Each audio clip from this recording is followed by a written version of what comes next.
this without your help. Yesterday, we saw Facebook get taken off the internet. I don't know why it went down, but I know that for more than 5 hours, Facebook wasn't used to deepen divides, destabilize democracies, and make young girls and women feel bad about their bodies.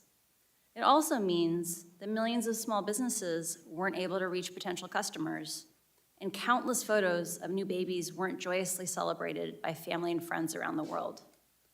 I believe in the potential of Facebook. We can have social media we enjoy that connects us without tearing apart our democracy, putting our children in danger, and sowing ethnic violence around the world. We can do better. I have worked as a product manager at large tech companies since 2006, including Google, Pinterest, Yelp, and Facebook.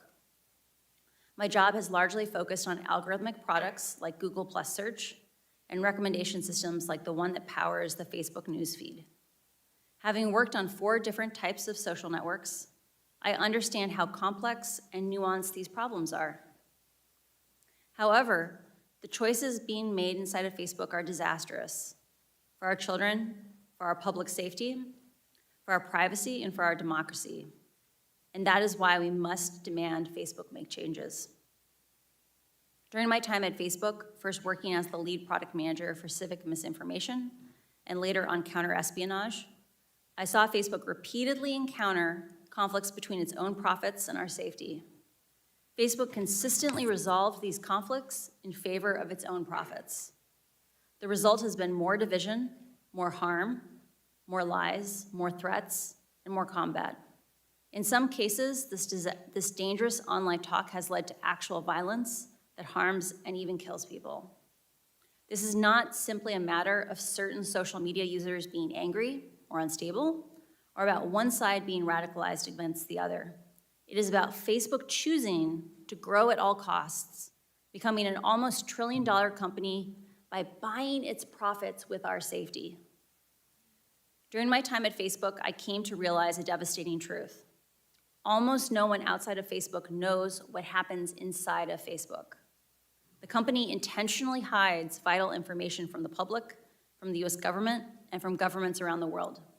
The documents I have provided to Congress prove that Facebook has repeatedly misled the public about what its own research reveals about the safety of children, the efficacy of its artificial intelligence systems, and its role in spreading divisive and extreme messages.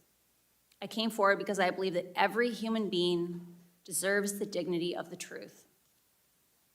The severity of this crisis demands that we break out of our previous regulatory frames. Facebook wants to trick you into thinking that privacy protections or changes to Section 230 alone will be sufficient. While important, these will not get to the core of the issue, which is that no one truly understands the destructive choices made by Facebook except Facebook. We can afford nothing less than full transparency. As long as Facebook is operating in the shadows, hiding its research from public scrutiny, it is unaccountable. Until the incentives change, Facebook will not change. Left alone, Facebook will continue to make choices that go against the common good, our common good. When we realized big tobacco was hiding the harms it caused, the government took action. When we figured out cars were safer with seatbelts, the government took action. And when our government learned that opioids were taking lives, the government took action. I implore you to do the same here. Today, Facebook shapes our perception of the world by choosing the information we see. Even those who don't use Facebook are impacted by the majority who do. A company with such frightening influence over so many people, over their deepest thoughts, feelings, and behavior, needs real oversight. But Facebook's closed design means it has no real oversight. Only Facebook knows how it personalizes your feed for you. At other large tech companies like Google, any independent researcher can download from the internet the company's search results and write papers about what they find. And they do. But Facebook hides behind walls that keeps researchers and regulators from understanding the true dynamics of their system. Facebook will tell you privacy means they can't give you data. This is not true. When tobacco companies claimed that filtered cigarettes were safer for consumers, scientists could independently invalidate these marketing messages and confirm that, in fact, they posed a greater threat to human health. The public cannot do the same with Facebook. We are given no other option than to take their marketing messages on blind faith. Not only does the company hide most of its own data, my disclosure has proved that when Facebook is directly asked questions as important as, how do you impact the health and safety of our children, they mislead and they choose to mislead and misdirect. Facebook has not earned our blind faith. This inability to see into Facebook's actual systems and confirm how they work is communicated and confirm that they work as communicated is like the Department of Transportation regulating cars by only watching them drive down the highway. Today, no regulator has a menu of solutions for how to fix Facebook because Facebook didn't want them to know enough about what's causing the problems. Otherwise, there wouldn't have been need for a whistleblower. How is the public supposed to assess if Facebook is resolving conflicts of interest in a way that is aligned with the public good if the public has no visibility into how Facebook operates? This must change. Facebook wants you to believe that the problems we're talking about are unsolvable. They want you to believe in false choices. They want you to believe that you must choose between a Facebook full of divisive and extreme content or losing one of the most important values our country was founded upon, free speech. That you must choose between public oversight of Facebook's choices and your personal privacy. That to be able to share fun photos of your kids with old friends, you must also be inundated with anger-driven virality. They want you to believe that this is just part of the deal. I am here today to tell you that's not true. These problems are solvable. A safer, free speech respecting, more enjoyable social media is possible. But there's one thing that I hope everyone takes away from these disclosures. It is that Facebook can change, but is clearly not going to do so on its own. My fear is that without action, divisive and extremist behaviors we see today are only the beginning. What we saw in Myanmar and are now seeing in Ethiopia are only the opening chapters of a story so terrifying, no one wants to read the end of it. Congress can change the rules that Facebook plays by and stop the many harms it is now causing. We now know the truth about Facebook's destructive impact. I really appreciate the seriousness which the members of Congress and the Securities and Exchange Commission are approaching these issues. I came forward at great personal risk because I believe we still have time to act. But we must act now. I'm asking you, our elected representatives, to act. Thank you. Thank you, Ms. Haugen. Thank you for taking that personal risk, and we will do anything and everything to protect and stop any retaliation against you and any legal action that the company may bring to bear, or anyone else, and we've made that, I think, very clear in the course of these proceedings. I want to ask you about this idea of disclosure. You've talked about looking, in effect, at a car going down the road, and we're going to have 5-minute rounds of questions, maybe a second round if you're willing to do it. We're here today to look under the hood, and that's what we need to do more. In August, Senator Blackburn and I wrote to Mark Zuckerberg, and we asked him pretty straightforward questions about how the company works and safeguards children and teens on Instagram. Facebook dodged, ducked, sidetracked, in effect misled us. So I'm going to ask you a few straightforward questions to break down some of what you have said, and if you can answer them yes or no, that would be great. Has Facebook's research, its own research, ever found that its platforms can have a negative effect on children and teens' mental health or well-being? Many of Facebook's internal research reports indicate that Facebook has a serious negative harm on a non-significant, a significant portion of teenagers and younger and children. And has Facebook ever offered features that it knew had a negative effect on children's and teens' mental health? Facebook knows that its amplification algorithms, things like engagement-based ranking on Instagram, can lead children from very innocuous topics like healthy recipes. I think all of us could eat a little more healthy, all the way from just something innocent like healthy recipes to anorexia promoting content over a very short period of time. And has Facebook ever found, again, in its research, that kids show sign of addiction on Instagram? Facebook has studied a pattern that they call problematic use, what we might more commonly call addiction. It has a very high bar for what it believes it is. It says you self-identify that you don't have control over your usage and that it is materially harming your health, your schoolwork, or your physical health. 5 to 6% of 14-year-olds have the self-awareness to admit both those questions. It is likely that far more than 5 to 6% of 14-year-olds are addicted to Instagram. Last Thursday, my colleagues and I asked Ms. Davis, who was representing Facebook, about how the decision would be made whether to pause permanently Instagram for kids. And she said, quote, "There's no one person who makes a decision like that. We think about it that collaboratively." It's as though she couldn't mention Mark Zuckerberg's name. Isn't he the one who will be making this decision from your experience in the company? Mark holds a very unique role in the tech industry in that he holds over 55% of all the voting shares for Facebook. There are no similarly powerful companies that are as unilaterally controlled. And in the end, the buck stops with Mark. There is no one currently holding Mark accountable but himself. And Mark Zuckerberg, in effect, is the algorithm designer-in-chief, correct? I received an MBA from Harvard, and they emphasized to us that we are responsible for the organizations that we build. Mark has built an organization that is very metrics-driven. It is intended to be flat. There is no unilateral responsibility. The metrics make the decision. Unfortunately, that itself is a decision. And in the end, if he is the CEO and the chairman of Facebook, he is responsible for those decisions. The buck stops with him. The buck stops with him. And speaking of the buck stopping, you have said that Facebook should declare moral bankruptcy. I agree. Yeah.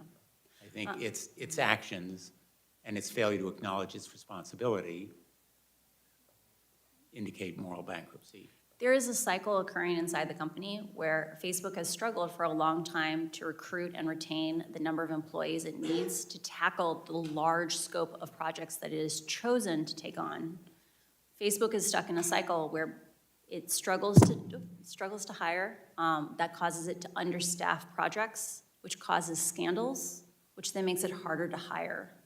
Part of why Facebook needs to come out and say, we did something wrong, we made some choices that we regret, is the only way we can move forward and heal Facebook is we first have to admit the truth. Like the way we'll have reconciliation and we can move forward is by first being honest and declaring moral bankruptcy. Being honest and acknowledging that Facebook has caused and aggravated a lot of pain simply to make more money.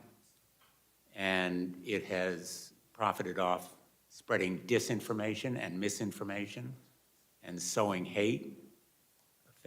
Facebook's answers to Facebook's destructive impact always seems to be more Facebook. We need more Facebook, which means more pain and more money for Facebook. Would you agree? I don't think at any point Facebook set out to make a destructive platform. I think it is a challenge of that Facebook has set up an organization where the parts of the organization responsible for growing and expanding the organization are separate and not regularly cross-pollinated with the parts of the company that focus on the harms that the company is causing. And as a result, regularly, integrity actions, projects that were hard fought by the teams trying to keep us safe, are undone by new growth projects that counteract those same remedies. So I do think it's a thing of there are organizational problems that need oversight, and Facebook needs help in order to move forward to a more healthy place. And whether it's teens bullied into suicidal thoughts, or the genocide of ethnic minorities in Myanmar, or fanning the flames of division within our own country or in Europe, they are ultimately responsible for the immorality of the pain that's caused. Facebook needs to take responsibility for the consequences of its choices. It needs to be willing to accept small trade-offs on profit.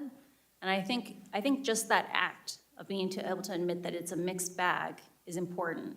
And I think that what we saw from Antigone last week is an example of the kind of behavior we need to support Facebook in growing out of, which is instead of just focusing on all the good they do, admit they have responsibilities to also remedy the harm.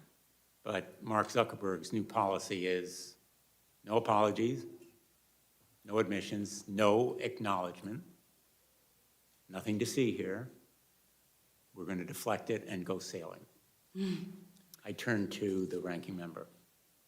Thank you, Mr. Chairman. Thank you for your testimony. I want to stay with Ms. Davis in some of her comments because I had asked her last week about the underage users.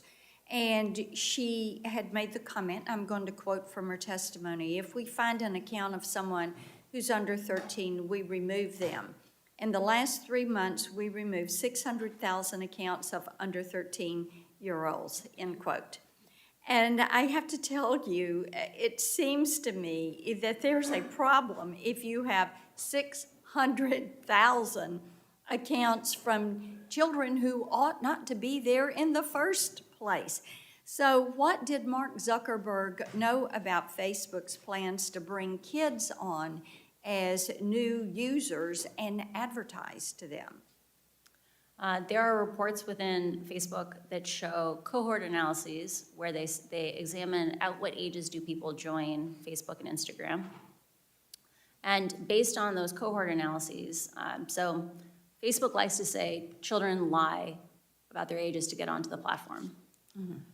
The reality is enough kids tell the truth that you can work backwards to figure out what are approximately the real ages of anyone who's on the platform. When Facebook does cohort analyses and looks back retrospectively, it discovers things like, up to 10 to 15% of even 10-year-olds in a given cohort may be on Facebook or Instagram.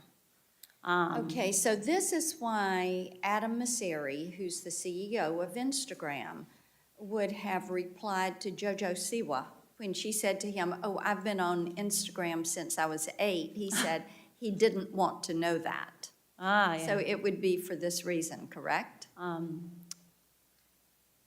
A pattern of behavior that I saw at Facebook was that often problems were so understaffed that there was kind of an implicit discouragement from having better detection systems. So for example, I worked, my last team at Facebook was on the counter-espionage team within the threat intelligence org. And at any given time, our team could only handle a third of the cases that we knew about. We knew that if we built even a basic detector, we would likely have many more cases. Okay, then let me ask you. Sure, Yeah, let me ask you this. So you look at the way that they have the data, but they're choosing to keep that data and advertise from it, right? You sell it to third parties. So what does Facebook do? You've got these 600,000 accounts that ought not to be on there. Probably more. And right, but then you delete those accounts. But what happens to that data? Does Facebook keep that data? Do they keep it until those children go to age 13? Since, as you're saying, they can work backward and figure out the true age of a user. So what do they do with it? Do they delete it? Do they store it? Do they keep it? How do they process that? My understanding of Facebook's data retention policies, and I want to be really clear, I didn't work directly on that, is that when they delete an account, they delete all the data within, I believe, 90 days in compliance with GDPR. With regard to children underage on the platform, Facebook could do substantially more to detect more of those children, and they should have to publish for Congress those processes because there are lots of subtleties in those things, and they could be much more effective than probably what they're doing today. Got it.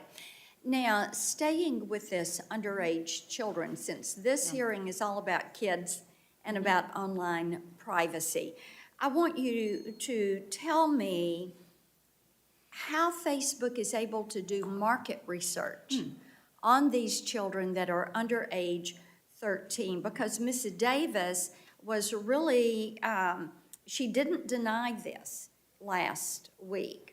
So how are they doing this? Do they bring kids into focus groups with their parents? How do they get that permission? She said they got permission from parents. Is there a permission slip or a form that gets signed? And then how do they know which kids to target? There's a bunch to unpack there. We'll start with maybe how did they recruit children for focus groups or recruit teenagers. Most tech companies have systems where they can analyze the data that is on their servers. So most of the focus groups I read or that I saw analysis of were around Messenger Kids, which has children on it. And those focus groups appear to be children interacting in person. Often, large tech companies use either sourcing agencies that will go and identify people who meet certain demographic criteria, or they will reach out directly based on data on the platform. So for example, in the case of Messenger Kids, maybe you would want to study a child that was an active user and one that was a less active user. You might reach out to some that came from each population. And so these are children that are under age 13, Yeah. and they know it. For some of these studies. And I assume they get permission, but I don't work on that. Okay. Well, we're still waiting to get a copy of Yeah. that parental consent form that would involve children. My time has expired, Mr. Chairman. I'll save my other questions for our second round if we're able to get those. Thank you. Great. Thank you, Senator Blackburn. Senator Klobuchar. Thank you very much, Mr. Chairman. Thank you so much, Ms. Haugen, for shedding a light on how Facebook time and time again has put profit over people. When their own research found that more than 13% of teen girls say that Instagram made their thoughts of suicide worse, what did they do? They proposed Instagram for Kids, which has now been put on pause because of public pressure. When they found out that their algorithms are fostering polarization, misinformation, and hate, that they allowed 99% of their violent content to remain unchecked on their platform, including lead up to the January 6th insurrection. What did they do? They now, as we know, Mark Zuckerberg's going sailing and saying no apologies. I think the time has come for action, and I think you are the catalyst for that action. You have said privacy legislation is not enough. I completely agree with you, but I think you know we have not done anything to update our privacy laws in this country, our federal privacy laws, nothing, zilch, in any major way. Why? Because there are lobbyists around every single corner of this building that have been hired by the tech industry. We have done nothing when it comes to making the algorithms more transparent, allowing for the university research that you referred to. Why? Because Facebook and the other tech companies are throwing a bunch of money around this town and people are listening to them. We have done nothing significantly past, although we are on a bipartisan basis working in the antitrust subcommittee to get something done on consolidation, which you understand allows the dominant platforms to control all this, like the bullies in the neighborhood, buy out the companies that maybe could have competed with them and added the bells and whistles. So the time for action is now. So I'll start with something that I asked Facebook's head of safety when she testified before us last week. I asked her how they estimate the lifetime value of a user for kids who start using their products before they turn 13. She evaded the question and said, that's not the way we think about it. Is that right, or is it your experience that Facebook estimates and puts a value on how much money they get from users in general? I'll get to kids in a second. Is that a motivating force for them? Based on what I saw in terms of allocation of integrity spending, so one of the things disclosed in the Wall Street Journal was that I believe it's like 87% of all the misinformation spending is spent on English, but only about like 9% of the users are English speakers. It seems that Facebook invests more in users who make them more money, even though the danger may not be evenly distributed based on profitability. Does it make sense that having a younger person get hooked on social media at a young age makes them more profitable over the long term as they have a life ahead of them? Facebook's internal documents talk about the importance of getting younger users, for example, tweens, onto Instagram, like Instagram Kids, because they need to have, they know that children bring their parents online and things like that. And so they understand the value of younger users for the long-term success of Facebook. Facebook reported advertising revenue to be $51.58 per user last quarter in the US and Canada. When I asked Ms. Davis how much of that came from Instagram users under 18, she wouldn't say. Do you think that teens are profitable for their company? I would assume so, based on advertising for things like television. You get much substantially higher advertising rates for customers who don't yet have preferences or habits. And so I'm sure they are some of the more profitable users on Facebook, but I do not work directly on that. Another major issue that's come out of this, eating disorders. Studies have found that eating disorders actually have the highest mortality rate of any mental illness for women. And I led a bill on this with Senators Capito and Baldwin that we passed into law. And I'm concerned that this algorithms that they have pushes outrageous content, promoting anorexia and the like. I know it's personal to you. Do you think that their algorithms push some of this content to young girls? Facebook knows that the engagement-based ranking, the way that they pick the content in Instagram for young users, for all users, amplifies preferences. And they have done something called a proactive incident response, where they take things that they've heard, for example, like, can you be led by the algorithms to anorexia content? And they have literally recreated that experiment themselves and confirmed, yes, this happens to people. So Facebook knows that they are leading young users to anorexia content. Do you think they are deliberately designing their product to be addictive beyond even that content? Facebook has a long history of having a successful and very effective growth division, where they take little tiny tweaks and they constantly are trying to optimize it to grow. Those kinds of stickiness could be construed as things that facilitate addiction. Right. Last thing I'll ask is, we've seen this same kind of content in the political world. You brought up other countries and what's been happening there. On 60 Minutes, you said that Facebook implemented safeguards to reduce misinformation ahead of the 2020 election, but turned off those safeguards right after the election. And you know that the insurrection occurred January 6th. Do you think that Facebook turned off the safeguards because they were costing the company money, because it was reducing profits? Facebook has been emphasizing a false choice. They've said the safeguards that were in place before the election implicated free speech. The choices that were happening on the platform were really about how reactive and twitchy was the platform, right? Like how viral was the platform. And Facebook changed those safety defaults in the run-up to the election because they knew they were dangerous. And because they wanted that growth back, they wanted the acceleration of the platform back after the election, they returned to their original defaults. And the fact that they had to break the glass on January 6th and turn them back on, I think that's deeply problematic. Agree. Thank you very much for your bravery in coming forward. Senator Thune. Thank you, Mr. Chair and Ranking Member Blackburn. I've been arguing for some time that it is time for Congress to act, and I think the question is always, what is the correct way to do it, the right way to do it, consistent with our First Amendment right to free speech. Totally. This committee doesn't have jurisdiction over the antitrust issue. That's the Judiciary Committee, and I'm not averse to looking at the monopolistic nature of Facebook, honestly. I think that's a real issue that needs to be examined and perhaps addressed as well. But at least under this committee's jurisdiction, there are a couple of things I think we can do. And I have a piece of legislation, and Senators Blackburn and Blumenthal are both co-sponsors, called the Filter Bubble Transparency Act. And essentially what it would do is give users the options to engage with social media platforms without being manipulated by these secret formulas that essentially dictate the content that you see when you open up an app or log on to a website. We also, I think, need to hold big tech accountable by reforming Section 230. And one of the best opportunities, I think, to do that, at least in a bipartisan way, is the Platform Accountability and Consumer Transparency, or the PACT Act, and that's legislation that I've co-sponsored with Senator Schatz, which, in addition to stripping Section 230 protections for content that a court determines to be illegal, the PACT Act would also increase transparency and due process for users around the content moderation process.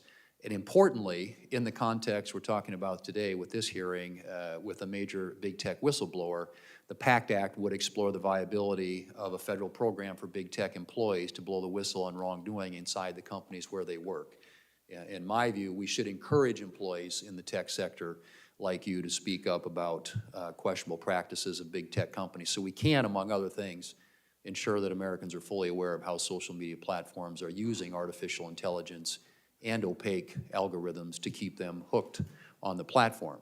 So let me, Ms. Haugen, just ask you, we've learned from the information that you've provided that Facebook conducts what's called engagement-based ranking, which you've described as very dangerous. Could you talk more about why engagement-based ranking is dangerous, and do you think Congress should seek to pass legislation like the Filter Bubble Transparency Act that would give users the ability to avoid engagement-based ranking altogether? Facebook is going to say, you don't want to give up engagement-based ranking. You're not going to like Facebook as much if we're not picking out the content for you. That's just not true. There are a lot of, Facebook likes to present things as false choices, like you have to choose between having lots of spam. Like let's say imagine we ordered our feeds by time, like on iMessage or on, there are other forms of social media that are chronologically based. They're going to say, you're going to get spammed, like you're not going to enjoy your feed. The reality is that those experiences have a lot of permutations. There are ways that we can make those experiences where computers don't regulate what we see. We together socially regulate what we see. But they don't want us to have that conversation because Facebook knows that when they pick out the content that we focus on using computers, we spend more time on their platform, they make more money. The dangers of engagement-based ranking are that Facebook knows that content that elicits an extreme reaction from you is more likely to get a click, a comment, or reshare. And it's interesting because those clicks and comments and reshares aren't even necessarily for your benefit. It's because they know that other people will produce more content if they get the likes and comments and reshares. They prioritize content in your feed so that you will give little hits of dopamine to your friends so they will create more content. And they have run experiments on people, producer-side experiments, where they have confirmed this. So Yeah. you and your, part of the information you provided the Wall Street Journal, it's been found that Facebook altered its algorithm in an attempt to boost these meaningful social interactions, or MSI. But rather than strengthening bonds between family and friends on the platform, the algorithm instead rewarded more outrage and sensationalism. And I think Facebook would say that its algorithms are used to connect individuals with other friends and family that are largely positive. Do you believe that Facebook's algorithms make its platform a better place for most users, and should consumers have the option to use Facebook and Instagram without being manipulated by algorithms designed to keep them engaged on that platform? I strongly believe, like I've spent most of my career working on systems like engagement-based ranking. Like when I come to you and say these things, I'm basically damning 10 years of my own work, right? Engagement-based ranking, Facebook says we can do it safely because we have AI. You know, the artificial intelligence will find the bad content that we know our engagement-based ranking is promoting. They've written blog posts on how they know engagement-based ranking is dangerous, but the AI will save us. Facebook's own research says they cannot adequately identify dangerous content, and as a result, those dangerous algorithms that they admit are picking up the extreme sentiments, the division. They can't protect us from the harms that they know exist in their own system. And so I don't think it's just a question of saying, should people have the option of choosing to not be manipulated by their algorithms? I think if we had appropriate oversight, or if we reformed 230 to make Facebook responsible for the consequences of their intentional ranking decisions, I think they would get rid of engagement-based ranking because it is causing teenagers to be exposed to more anorexia content. It is pulling families apart. And in places like Ethiopia, it's literally fanning ethnic violence. I encourage reform of these platforms, not picking and choosing individual ideas, but instead making the platforms themselves safer, less twitchy, less reactive, less viral, because that's how we scalably solve these problems. Thank you. Ms. Chair, I would simply say let's get to work. So we got some things we can do here. Thanks. I agree. Thank you. Senator Schott. Thank you, Mr. Chairman, Ranking Member. Thank you for your courage in coming forward. Was there a particular moment when you came to the conclusion that reform from the inside was impossible and that you decided to be a whistleblower? There was a long series of moments where I became aware that Facebook, when faced with conflicts of interest between its own profits and the common good, public safety, that Facebook consistently chose to prioritize its profits. I think the moment at which I realized we needed to get help from the outside, that the only way these problems would be solved is by solving them together, not solving them alone, was when civic integrity was dissolved following the 2020 election. It really felt like a betrayal of the promises that Facebook had made to people who had sacrificed a great deal to keep the election safe by basically dissolving our community and integrating it in just other parts of the company. And when I know their response is that they've sort of distributed the duties. Yeah. That's an excuse, right? I cannot see into the hearts of other men, and I don't know what their Well, let me say it motivations this are. way. It won't work, right? And I can tell you that when I left the company, so the people who I worked with were disproportionately, maybe 75% of my pod of 7 people. Those are product managers, program managers. Most of them had come from civic integrity. All of us left the inauthentic behavior pod, either for other parts of the company or the company entirely over the same 6-week period of time. So 6 months after the reorganization, we had clearly lost faith that those changes were coming. You said in your opening statement that they know how to make Facebook and Instagram safer. So, thought experiment. You are now the chief executive officer and chairman of the company. What changes would you immediately institute? I would immediately establish a policy of how to share information and research from inside the company with appropriate oversight bodies like Congress. I would give proposed legislation to Congress saying, here's what an effective oversight agency would look like.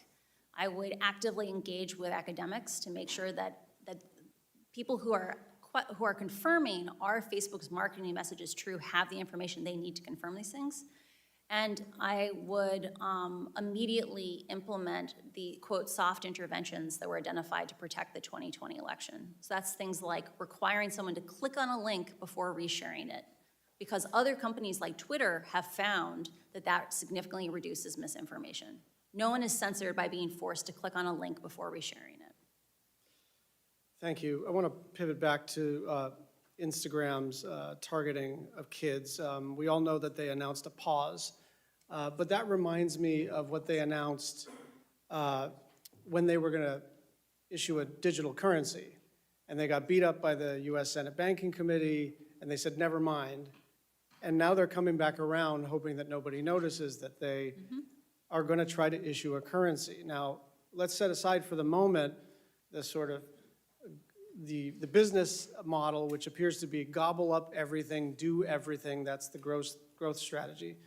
Do you believe that they're actually going to discontinue Instagram Kids, or are they just waiting for the dust to settle? I would be sincerely surprised if they do not continue working on Instagram Kids, and I would be amazed if a year from now we don't have this conversation again. Why? Facebook understands that if they want to continue to grow, they have to find new users. They have to make sure that the next generation is just as engaged with Instagram as the current one. And the way they'll do that is by making sure that children establish habits before they have good self-regulation. By hooking kids. By hooking kids. I would like to emphasize one of the documents that we sent in on problematic use examined the rates of problematic use by age, and that peaked with 14-year-olds. It's just like cigarettes. Teenagers don't have good self-regulation. They say explicitly, I feel bad when I use Instagram, and yet I can't stop. We need to protect the kids. Just my final question, I have a long list of misstatements, misdirections, and outright lies from the company. I don't have the time to read them, but you're as intimate with all of these deceptions as I am, so I will just jump to the end. If you were a member of this panel, would you believe what Facebook is saying? I would not believe, Facebook has not earned our right to just have blind trust in them. Trust is, last week, one of the most beautiful things that I heard on the committee was trust is earned, and Facebook has not earned our trust. Thank you. Thanks, Senator Schatz. Senator Moran, and then we've been joined by the chair, Senator Cantwell. She'll be next. We're going to break at about 11:30, if that's okay, because we have a vote. Okay. And then we'll reconvene. Okay. Mr. Chairman, thank you. The conversation so far reminds me that you and I ought to resolve our differences and introduce legislation. So as Senator Thune said, let's go to work. Our differences are very minor, or they seem very minor in the face of the revelations that we've now seen, so I'm hoping we can move forward, Senator Moran. I share that view, Mr. Chairman. Thank you. Thank you very much for your testimony.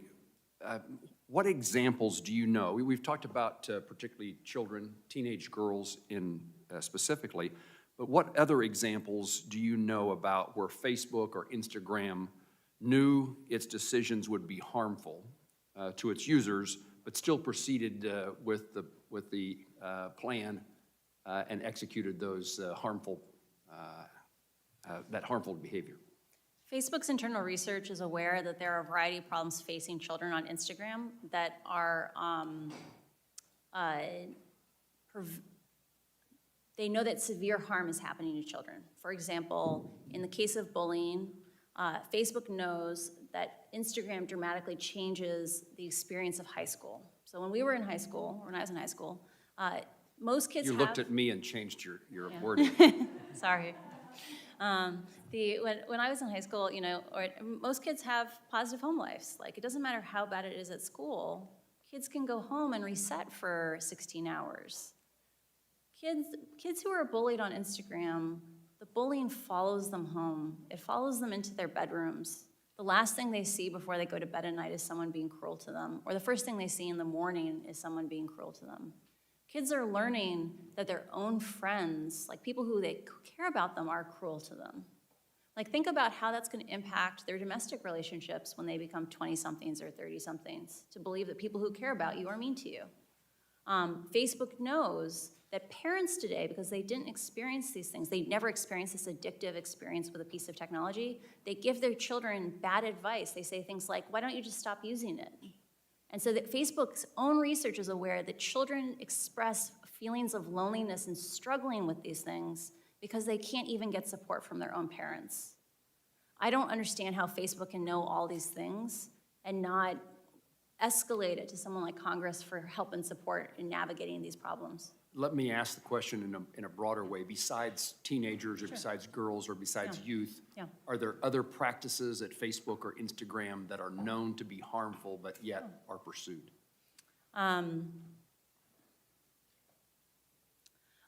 Facebook is aware that choices it made in establishing like meaningful social interactions, so engagement-based ranking that didn't care if you bullied someone or committed hate speech in the comments, that was meaningful. They know that that change directly changed publishers' behavior, that companies like BuzzFeed wrote in and said, the content is most successful on our platform is some of the content we're most ashamed of. You have a problem with your ranking, and they did nothing. They know that politicians are being forced to take positions they know their own constituents don't like or approve of because those are the ones that get distributed on Facebook. That's a huge, huge negative impact. Facebook also knows that they have admitted in public that engagement-based ranking is dangerous without integrity and security systems, but then not rolled out those integrity and security systems to most of the languages in the world. And that's what causing things like ethnic violence in Ethiopia. Thank you for your answer. What is the magnitude of Facebook's revenues or profits that come from the sale of user data? Oh, I'm sorry, I've never worked on that. I'm not aware. Thank you. What regulations or legal actions by Congress or by administrative action do you think would have the most consequence or would be feared most by Facebook, Instagram, or allied companies? I strongly encourage reforming Section 230 to exempt decisions about algorithms, right? So modifying 230 around content, I think has, it's very complicated because user-generated content is something that companies have less control over. They have 100% control over their algorithms. And Facebook should not get a free pass on choices it makes to prioritize growth and virality and reactiveness over public safety. They shouldn't get a free pass on that because they're paying for their profits right now with our safety. So I strongly encourage reform of 230 in that way. I also believe there needs to be a dedicated oversight body because right now the only people in the world who are trained to analyze these experiments, to understand what's happening inside of Facebook, are people who grew up inside of Facebook or Pinterest or another social media company. And there needs to be a regulatory home where someone like me could do a tour of duty after working at a place like this and have a place to work on things like regulation, to bring that information out to the oversight boards that have the right to do oversight. A regulatory agency within the federal government. Yes. Thank you very much. Thank you, Chairman.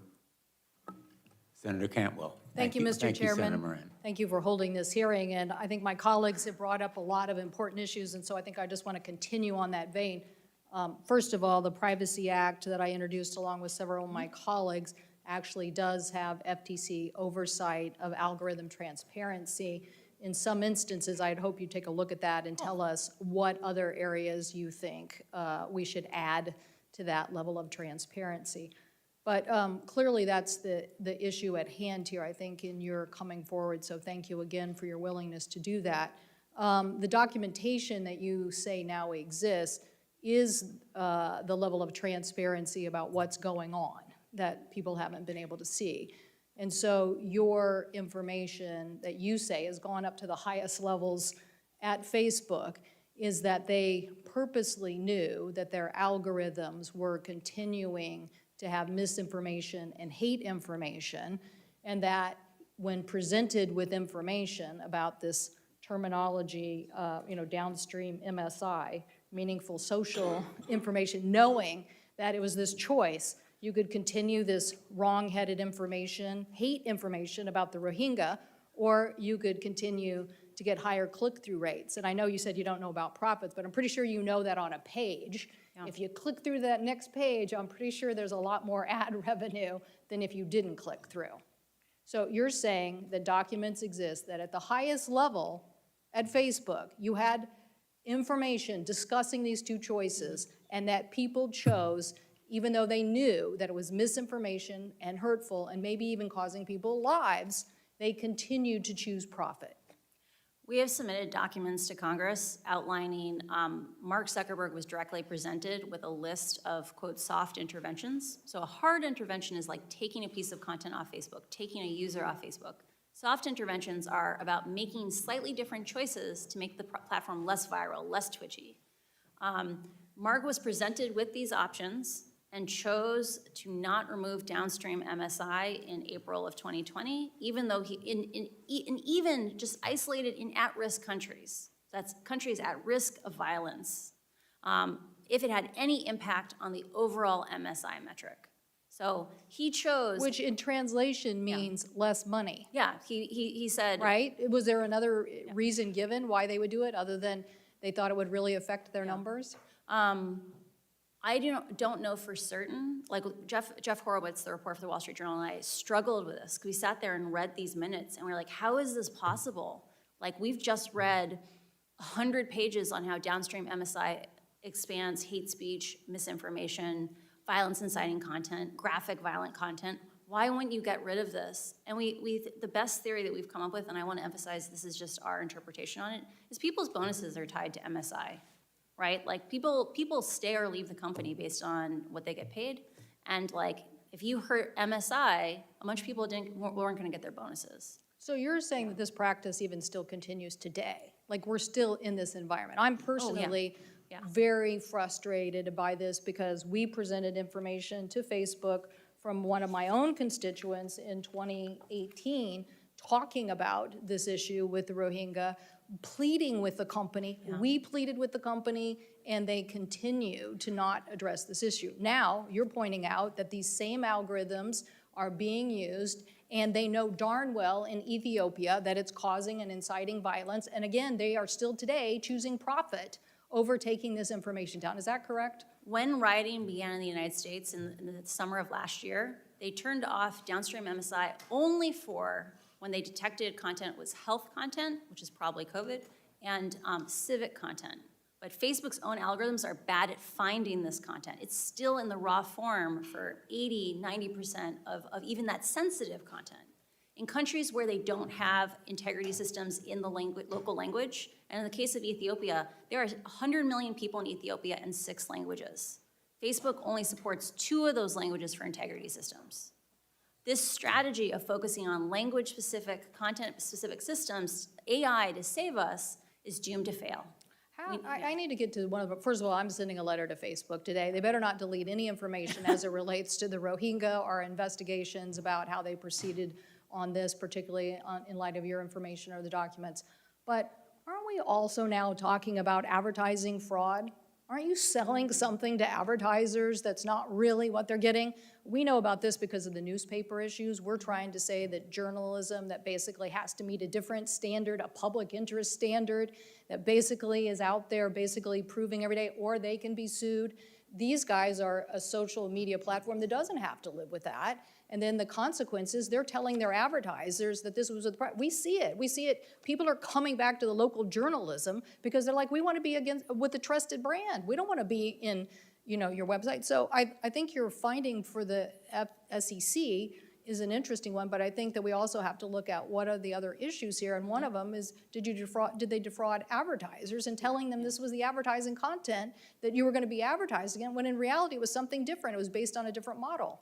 We have multiple examples of question and answers for the advertising staff, the sales staff, where advertisers say after the riots last summer, were asked, should we come back to Facebook? Or after the insurrection, should we come back to Facebook? And Facebook said in their talking points that they gave to advertisers, we're doing everything in our power to make this safer, or we take down all the hate speech when we find it. But Facebook's own And that was not true. That was not true. They get Thank 3 you. to 5% of hate speech. Thank you. Thank you, Mr. Chairman. Thanks, Senator Cantwell. And if you want to make your letter available to other members of the committee, I'd be glad to join you myself. Thank you. And Thank you. thank you for suggesting it. Thank you.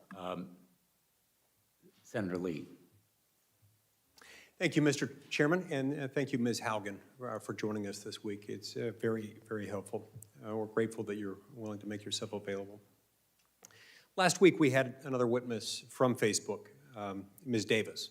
She came and she testified before this committee, and she focused on, among other things, the extent to which Facebook targets ads to children, including ads that are either sexually suggestive or geared toward adult-themed products or themes in general. Now, I appreciated her willingness to be here. I didn't get the clearest answers in response to some of those questions. And so I'm hoping that you can help shed some light on some of those issues related to Facebook's advertising processes here today. As we get into this, I want to first read you a quote that I got from Ms. Davis last week. Here's what she said during her questioning. Quote, "When we do ads to young people, there are only 3 things that an advertiser can target around: age, gender, location. We also prohibit certain ads to young people, including weight loss ads. We don't allow tobacco ads at all, meaning to young people. We don't allow them to children. We don't allow them to minors," close quote. Now, since that exchange happened last week, there are a number of individuals and groups, including a group called the Technology Transparency Project, or TTP, that have indicated that that part of her testimony was inaccurate, that it was false. TTP noted that TTP had conducted an experiment just last month. And their goal was to run a series of ads that would be targeted to children ages 13 to 17, to users in the United States. Now, I want to emphasize that TDP didn't end up running these ads. They stopped them from being distributed to users. But Facebook did, in fact, approve them. And as I understand it, Facebook approved them for an audience of up to 9.1 million users, all of whom were teens. So I brought a few of these to show you today. This is the first one I wanted to showcase. This first one has a colorful graphic encouraging kids to, quote, throw a Skittles party like no other, which, you know, as the graphic indicates, and as the slang jargon also independently suggests, this involves kids getting together randomly to abuse prescription drugs.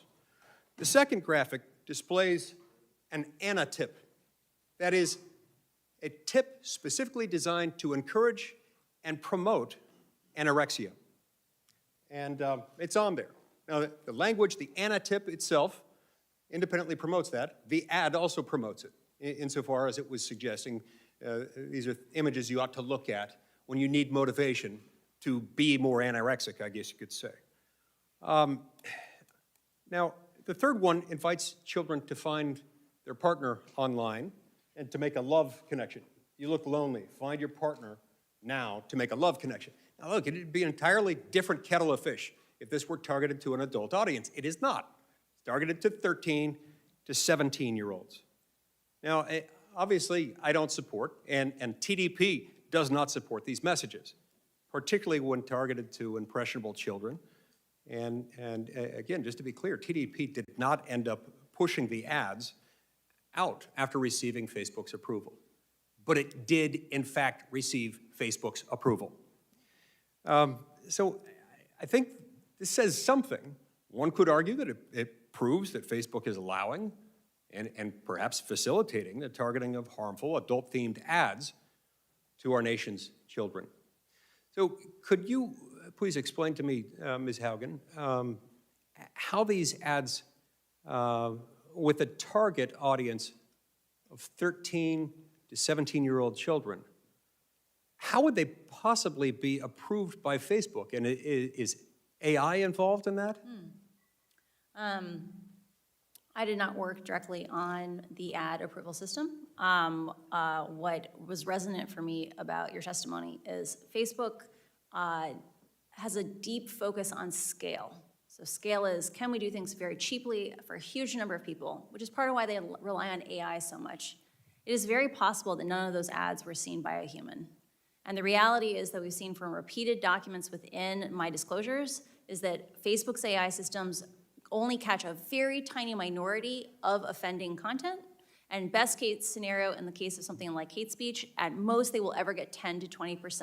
In the case of children, that means drug paraphernalia ads like that.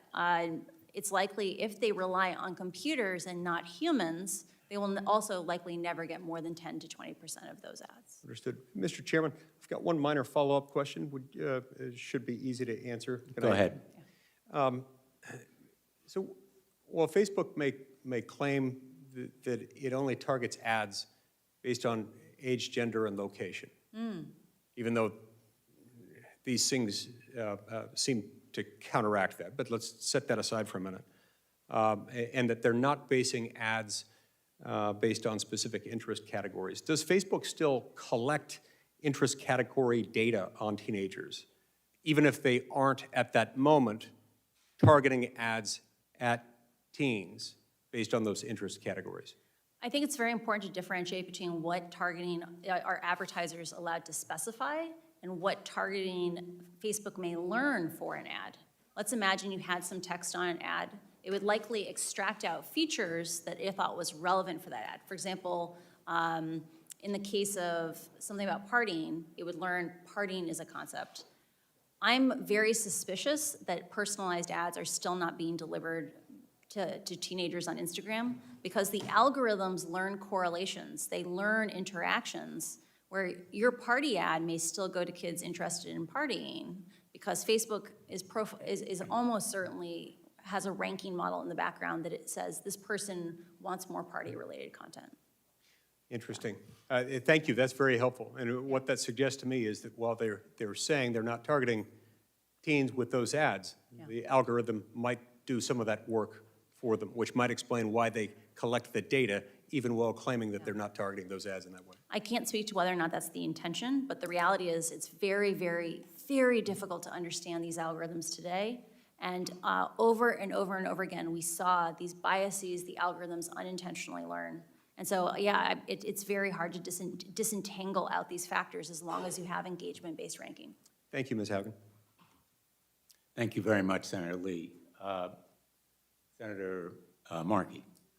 Thank you, Mr. Chairman, very much. Thank you, Ms. Haugen.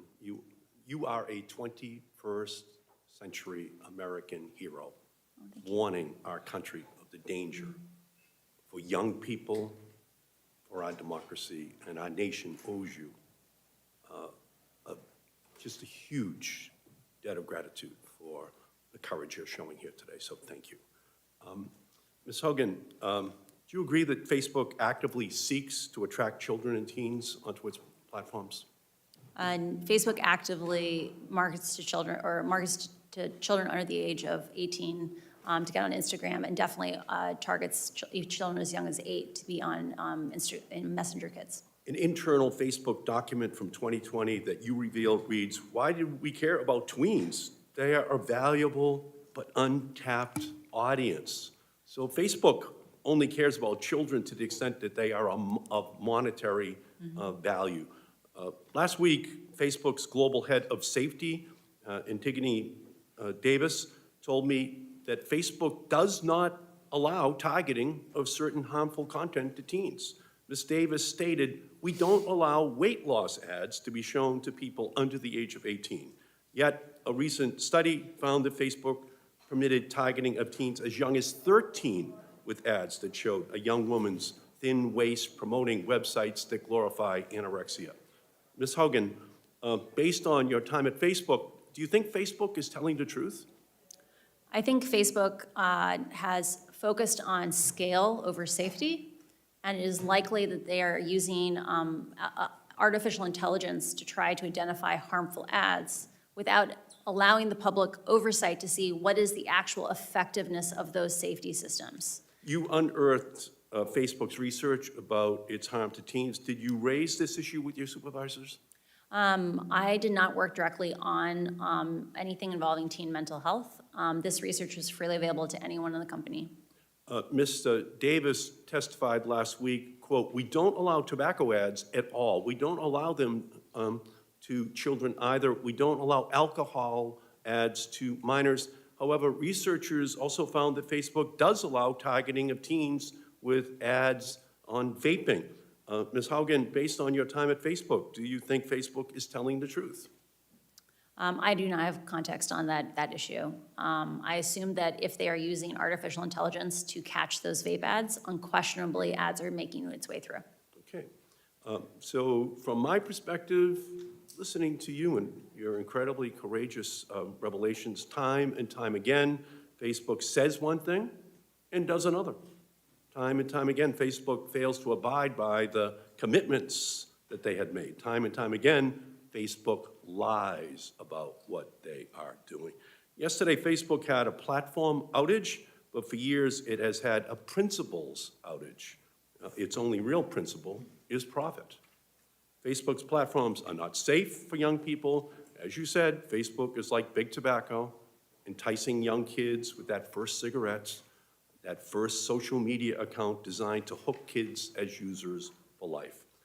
Ms. Haugen, your whistleblowing shows that Facebook uses harmful features that quantify popularity, push manipulative influencer marketing, amplify harmful content to teens.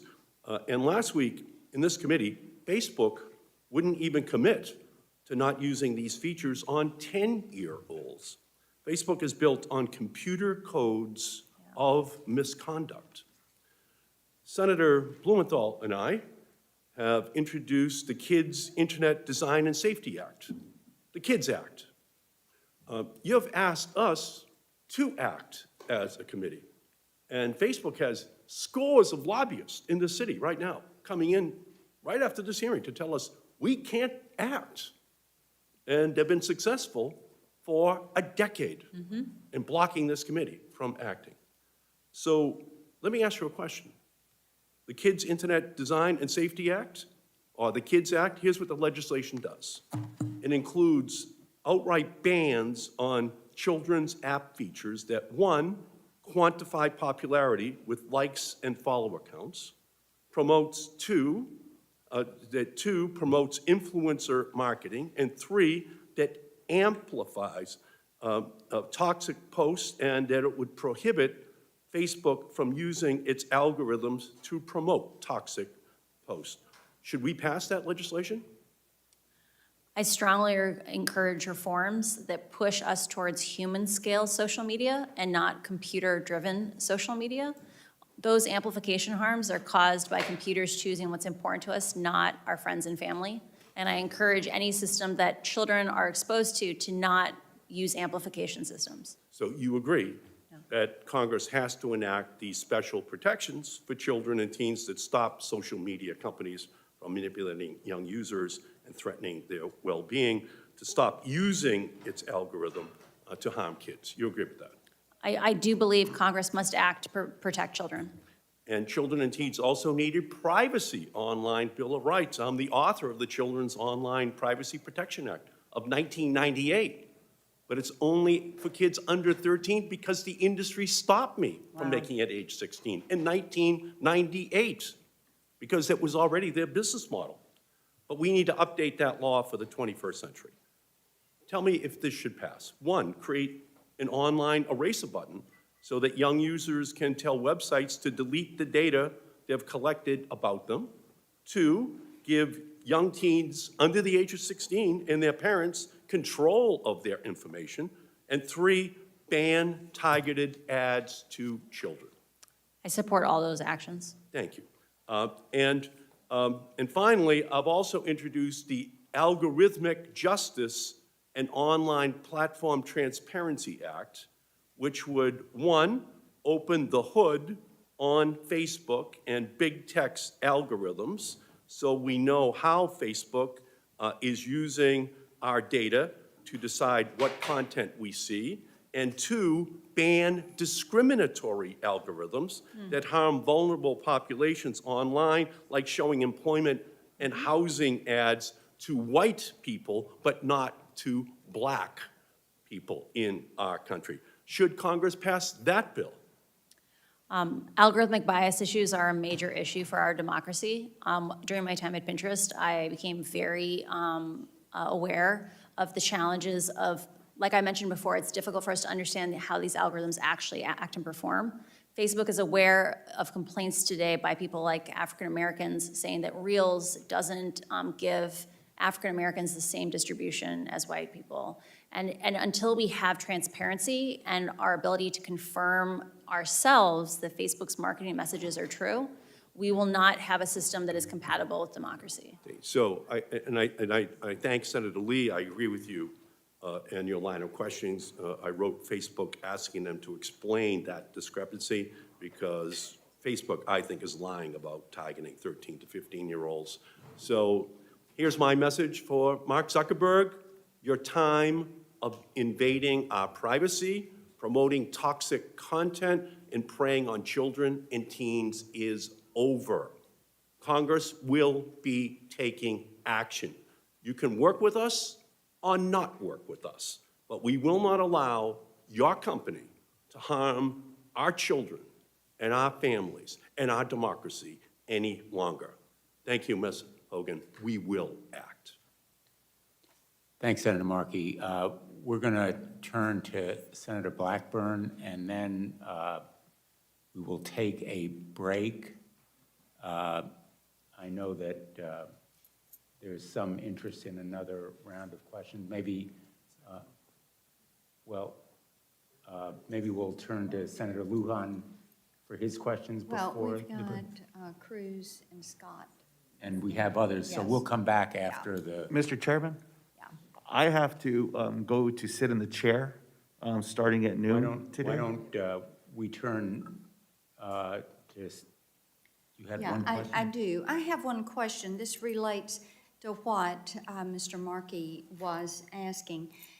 Does Facebook ever employ child psychologists or mental health professionals to deal with these children online issues that we're discussing? Facebook has many researchers with PhDs. I assume some of them are, I know that some have psychology degrees. I'm not sure if they are child specialists. Facebook also works with external agencies that are specialists at children's rights online. Senator Lujan, and then at the conclusion of Senator Lujan's questions, we'll take a break. We'll come back at noon. Thank you, Mr. Chairman, and I appreciate the indulgence of the committee. Ms. Haugen, last week, the committee heard directly from Ms. Davis, the global head of safety for Facebook. During the hearing, the company contested their own internal research as if it does not exist. Yes or no, does Facebook have internal research indicating that Instagram harms teens, particularly harming perceptions of body image, which disproportionately affects young women? Yes, Facebook has extensive research on the impacts of its products on teenagers, including young women. Thank you for confirming these reports. Last week, I requested Facebook make the basis of this research the data set minus any personally identifiable information available to this committee. Do you believe it is important for transparency and safety that Facebook release the basis of this internal research, the core data set, to allow for independent analysis? I believe it is vitally important for our democracy that we establish mechanisms where Facebook's internal research must be disclosed to the public on a regular basis, and that we need to have privacy-sensitive data sets that allow independent researchers to confirm whether or not Facebook's marketing messages are actually true. Beyond this particular research, should Facebook make its internal primary research not just secondary slide decks of cherry-picked data, but the underlying data public by default? Can this be done in a way that respects user privacy? I believe in collaboration with academics and other researchers that we can develop privacy-conscious ways of exposing radically more data that is available today. It is important for our ability to understand how algorithms work, how Facebook shapes the information we get to see, that we have these data sets be publicly available for scrutiny. Is Facebook capable of making the right decision here on its own, or is regulation needed to create real transparency at Facebook? Until incentives change at Facebook, we should not expect Facebook to change. We need action from Congress. Last week, I asked Ms. Davis about shadow profiles for children on the site, and she answered that no data is ever collected on children under 13 because they are not allowed to make accounts. This tactfully ignores the issue. Facebook knows children use their platform. However, instead of seeing this as a problem to be solved, Facebook views this as a business opportunity. Yes or no, does Facebook conduct research on children under 13, examining the business opportunities of connecting these young children to Facebook's products? I want to emphasize how vital it is that Facebook should have to publish the mechanisms by which it tries to detect these children, because they are on the platform in far greater numbers than anyone is aware.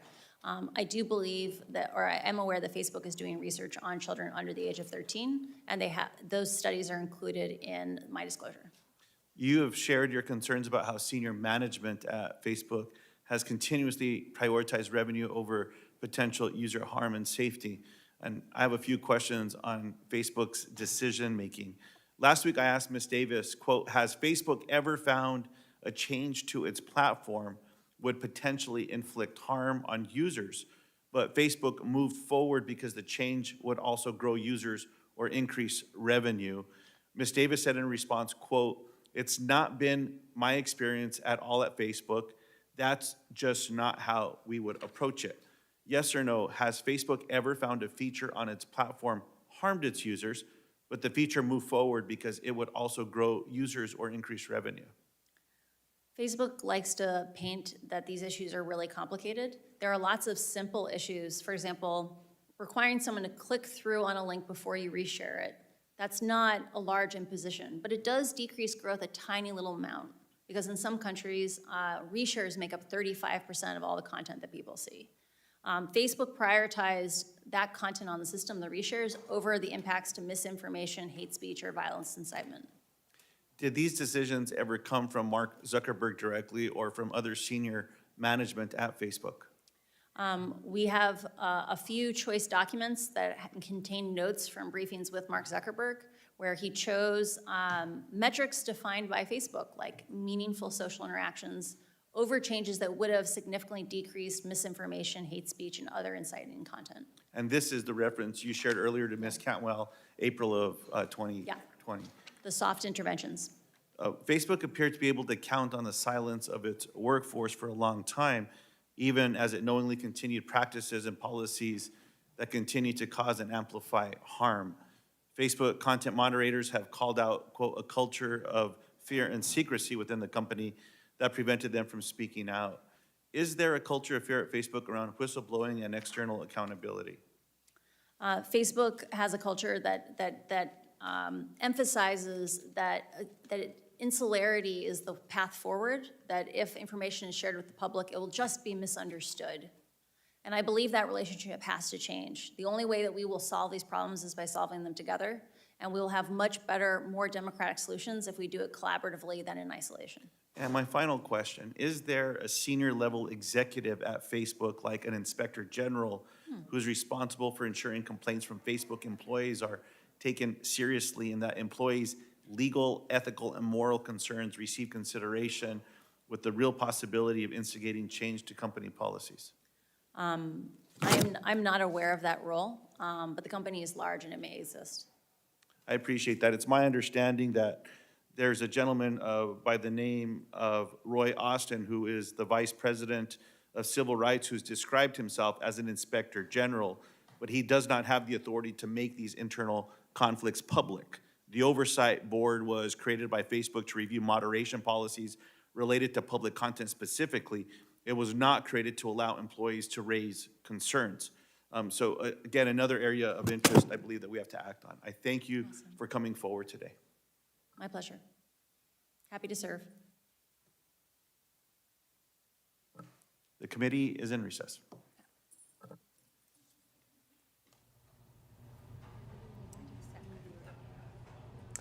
The Senate subcommittee taking a break. You are watching a special report from the newsroom of the Washington Post. I'm Libby Casey. Well, we heard the former Facebook product manager, Frances Haugen, allege that Facebook deliberately hid information about the dangers of their products, especially on teens. Subcommittee Chairman Senator Richard Blumenthal said this: big tech now faces that big tobacco jaw-dropping moment of truth. My guests, Rhonda Colvin on Capitol Hill and James Hohman in the Washington Post studio.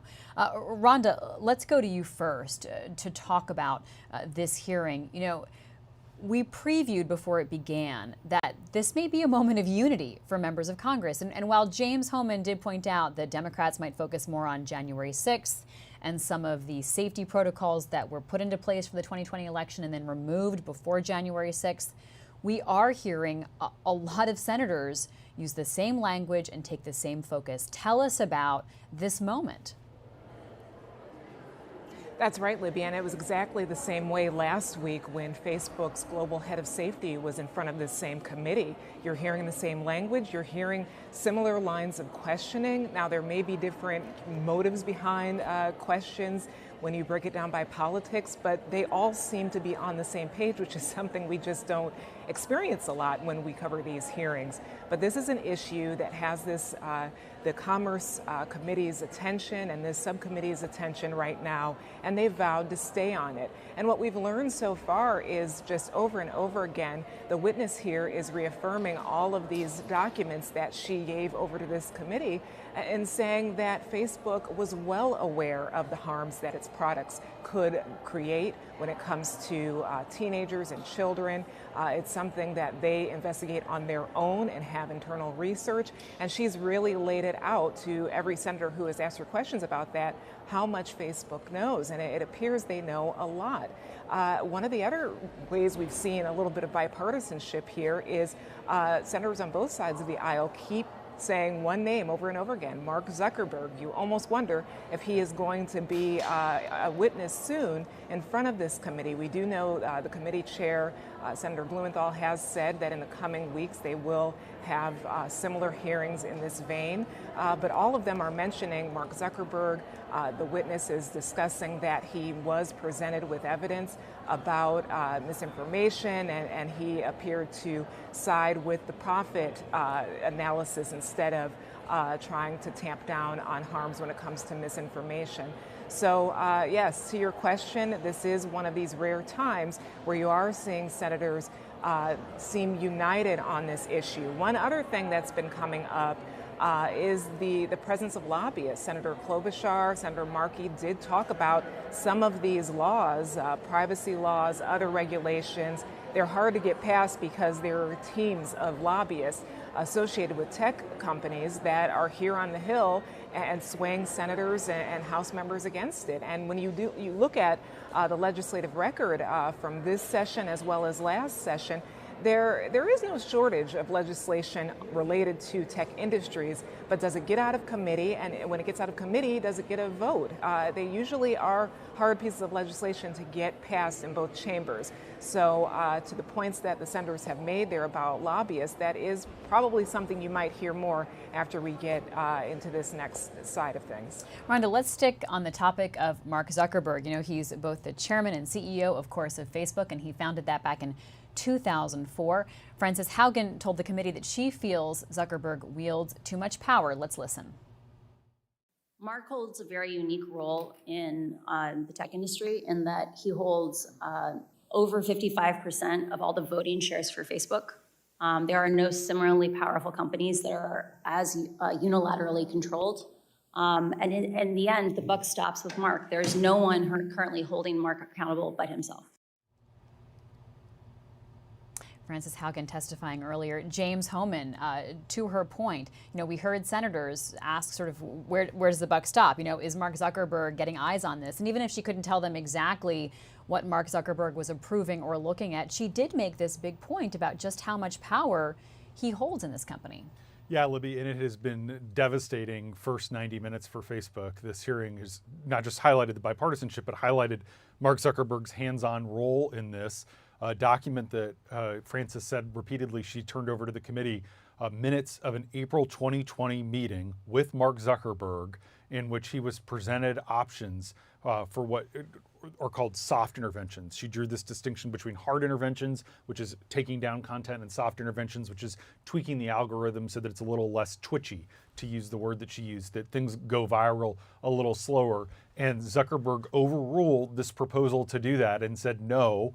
And she said that managers have gone along because they're more concerned about protecting their bonuses because it's everything's driven around metrics and performance incentives. I thought one of the most damning quotes was, "Facebook will never change until the incentives change."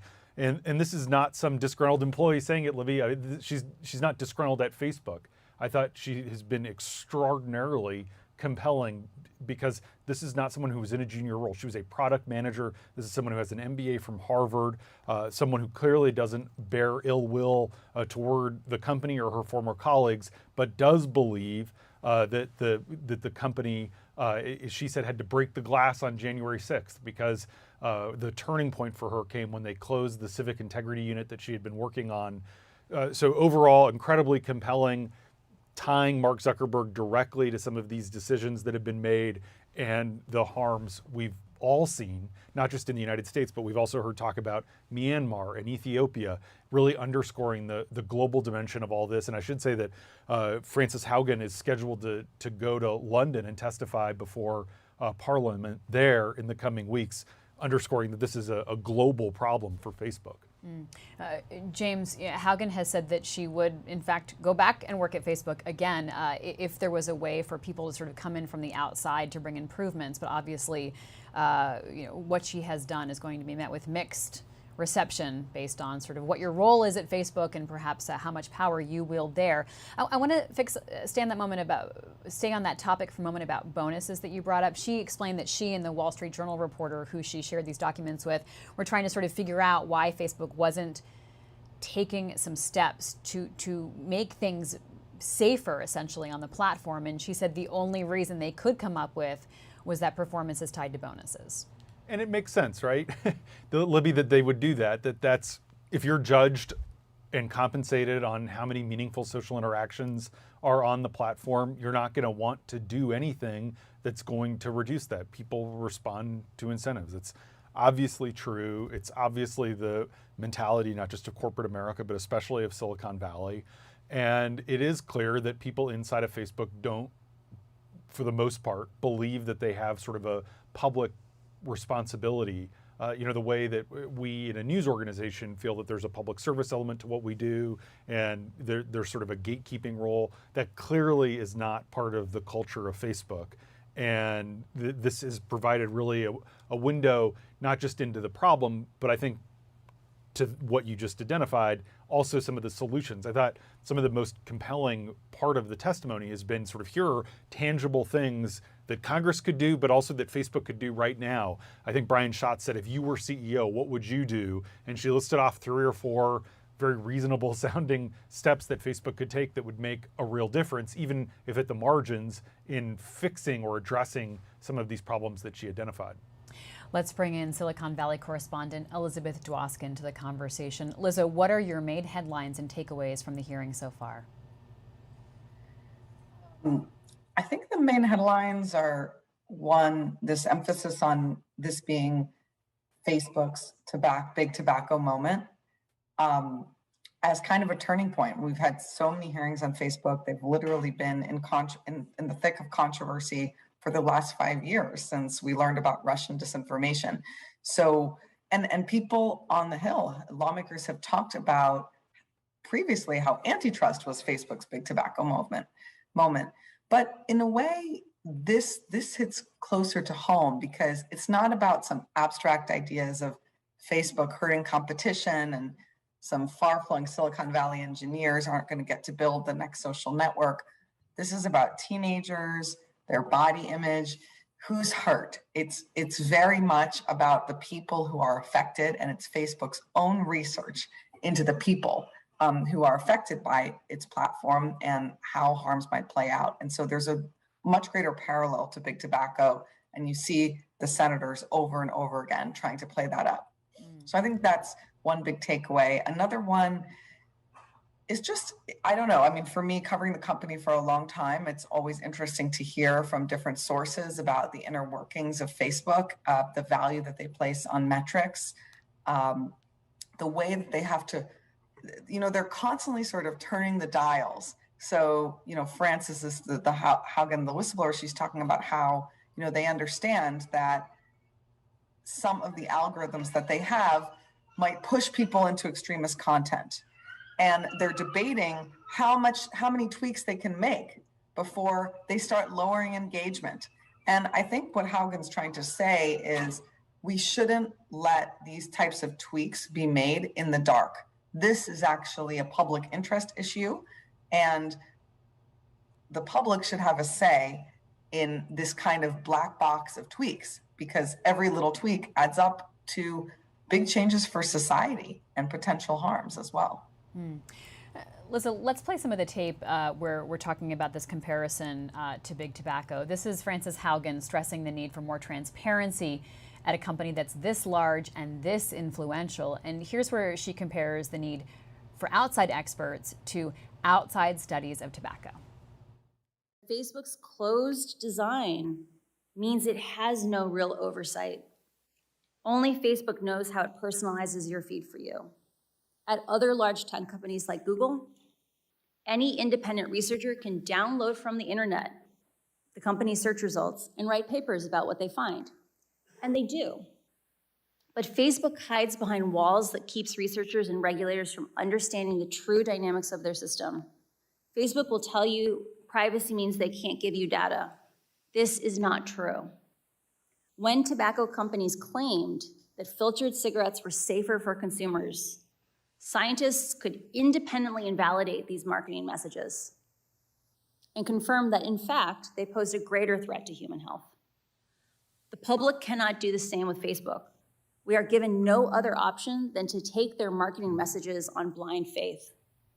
Not only does the company hide most of its own data, my disclosure has proved that when Facebook is directly asked questions as important as, how do you impact the health and safety of our children?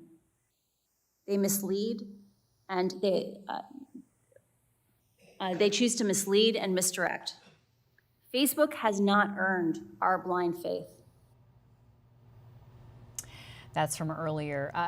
Liza, I want to key in on something that we heard senators talk about a lot, which was Mark Zuckerberg and making reference to him like off sailing. And if people don't know what they're talking about, they may be thinking, what's this, like a metaphor? Like, what are they saying? So explain to us, first of all, why do they keep talking about sailing? If you look at Facebook and Mark Zuckerberg, you can figure it out. But also, where is Mark Zuckerberg? What is he doing about this, enormous revelation?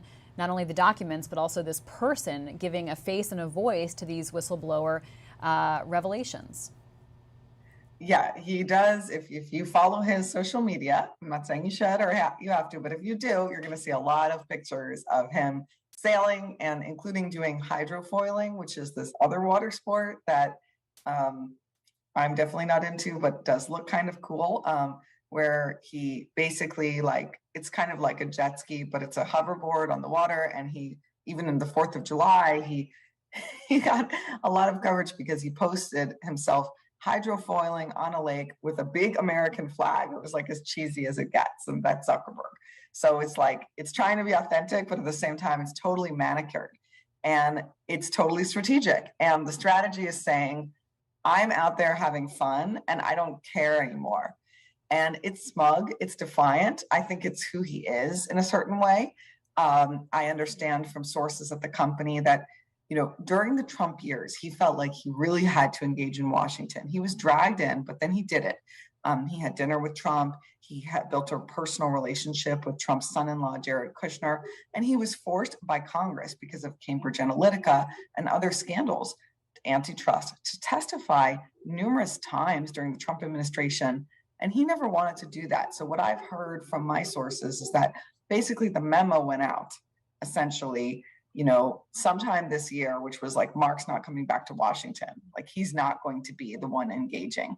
In fact, what he wants to focus on is virtual reality and gadgets. And as we wrote in a story recently, this idea of the metaverse that he's been promoting, basically, he wants to rebrand Facebook, crazy enough, not as a social media company, but as a hardware company.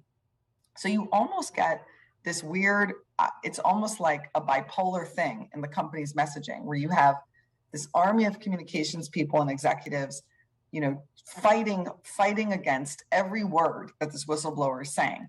And then you have weirdly Zuckerberg's social media, where he's sailing in Hawaii and wearing Ray-Ban glasses and not saying anything. And it's almost like he wants to try to keep his own brand, of which he is symbolic of the company, as sort of separate. And I wonder, though, it's like, who in the world is only paying attention to what Zuckerberg is doing and not paying attention to the rest of what's going on? And that's reflected in their political strategy as well. Liza, let's talk about the outage yesterday that sort of underscored how interwoven Facebook now is into the fabric of many people's lives. So Facebook was out, but also WhatsApp, which is a major way people internationally communicate, and also Instagram, which reminds us that they're all tied together. What do we know about the outage, and how is it sort of playing into the focus this week?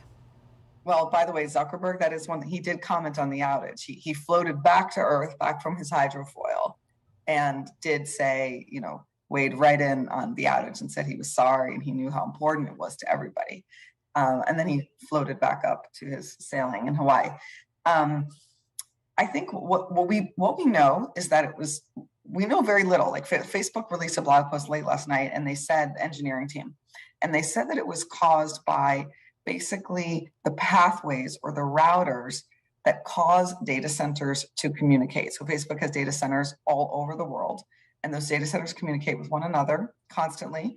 And apparently they kept using the term configuration change.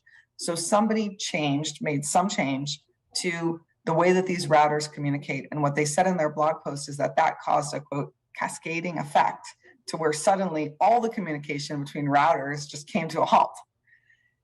So what they didn't say is who did this configuration change, who is responsible for it, why, what was the intention.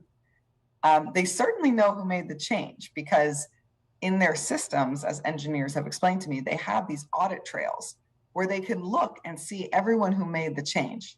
It's an audit. They know who made it. What they don't know potentially, or maybe they found out and they haven't shared, is why were those changes made? Was it simply a mistake or was it intentional? Another thing that somebody told me, a source within the company, is that it only takes 2 engineers within Facebook, 2 engineers with particular privileges in the network engineering group, to actually turn off all of Facebook. Like, for 3.5 billion people, when you count WhatsApp and Instagram and Facebook Messenger, we're talking about 3.5 billion people. That's more than half the people online in the whole world. And it only takes 2 people at this company to shut that all down. It's pretty wild. Liza Dwoskin, so glad you can share this information with us directly from Silicon Valley. We're still watching this hearing to see when it resumes. Rhonda Colvin, a reminder, this is this subcommittee, but they can bring in members of the broader Commerce Committee to ask questions as well, right? That's correct, and we have seen both the chair and the ranking member of the full Commerce Committee participate in this hearing, and I think that shows how significant this is and how it's being seen by Congress at large. They all want to be involved in this. They want to press this witness and get information from her that and put it out there in the public as well, of what she's shared with them in her document dump that she turned over to them. So this is a pretty interesting and also important hearing that is not a typical subcommittee hearing. We usually cover full committee hearings for those who watch us routinely, but a subcommittee is a smaller version that looks at one specific lane of issues related to that full committee. So usually these aren't committees that have bombshell testimonies or whistleblower witnesses, but this is certainly different. And I went downstairs. Actually, this hearing is happening in a hallway right underneath where we are in the Russell Senate building. And it's full of media. There's security at the door to get into that hearing. So it is a pretty significant day here on Capitol Hill.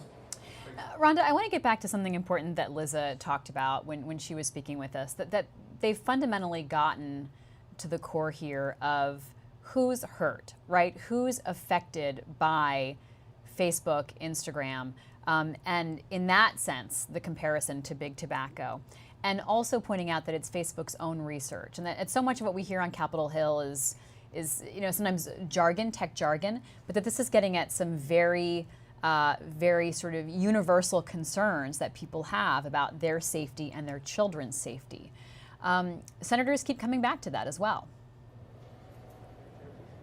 That's right, they do, and that's because this is sort of an easy issue to present to the public. It's something that most people, you don't need a tech degree to see that a big company like Facebook has done research and found harm, that their products can do harm to children. That's something that's not a hard sell to the American public. And that is one of the reasons why this hearing was put together. I know the chair, Senator Blumenthal, did say in last week's hearing that these hearings are designed to educate the public on these issues, on the whistleblower's account, on Facebook and what they knew and when they knew it.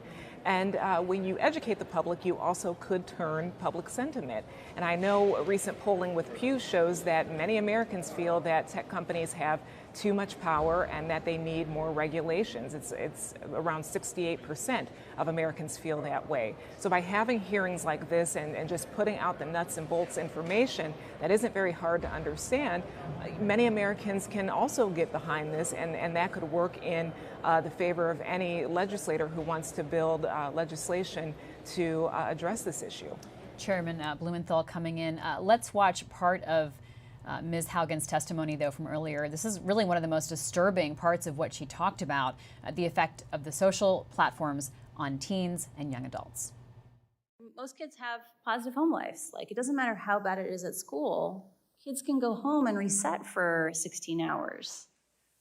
Kids who are bullied on Instagram, the bullying follows them home. It follows them into their bedrooms.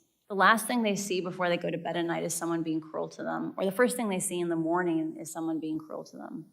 Kids are learning that their own friends, like people who they care about them, are cruel to them. Like, think about how that's going to impact their domestic relationships when they become 20-somethings or 30-somethings, to believe that people who care about you are mean to you. That's from earlier. You see there the ranking Republican and the chairman of this subcommittee ready to get things underway again. James, you know, there were a lot of questions related to just how advertising works, and we were able to sort of get a bit of a primer on the process of how Facebook has been learning about its users, especially its youngest users. I'd like to hear you reflect on that. But also we heard a warning right before this ended from Senator Markey saying to Mark Zuckerberg, like, we're coming for you and things are about to change. And we've heard that for a couple of years now, but this actually really feels like it could be galvanizing and lead to change. You saw the kind of bipartisan engagement about working out the differences between their potential approaches. All right, you see there. Frances Haugen reseated. Thank you, James, for making that so brief and short so we can get back to this hearing. You're watching live with the newsroom of the Washington Post. We may see another round of questions here. Let's go back live. We're going to reconvene, and we'll go to Senator Hickenlooper. Thank you, Mr. Chair. Thank you, Ms. Haugen, for your direct answers and for being willing to come out and, you know, provide such clarity on so many of these issues. Obviously, Facebook can manipulate its algorithms to attract users.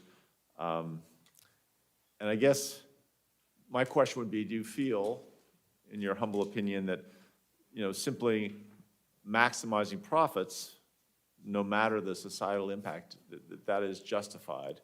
And I think the question then would be, that's the short question, which I think I know the answer. What impact to Facebook's bottom line would it have if the algorithm was changed to promote safety and to, instead of, change to save the lives of young women rather than putting them at risk?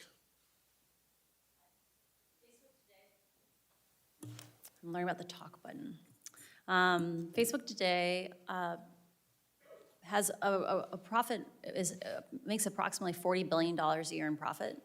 A lot of the changes that I'm talking about are not going to make Facebook an unprofitable company. It just won't be a ludicrously profitable company like it is today. Engagement-based ranking, which causes those amplification problems that leads young women from, you know, innocuous topics like healthy recipes to anorexia content. If it were removed, people would consume less content on Facebook, but Facebook would still be profitable. And so I encourage oversight and public scrutiny into how these algorithms work and the consequences of them. Right. Well, and I appreciate that. I'm a former small business owner. I owned started a brew pub back in 1988, and really was always, we worked very hard to look, again, we weren't doing investigations, but we were very sensitive to whether someone had had too much to drink, whether we had a frequent customer who was frequently putting himself at risk and others.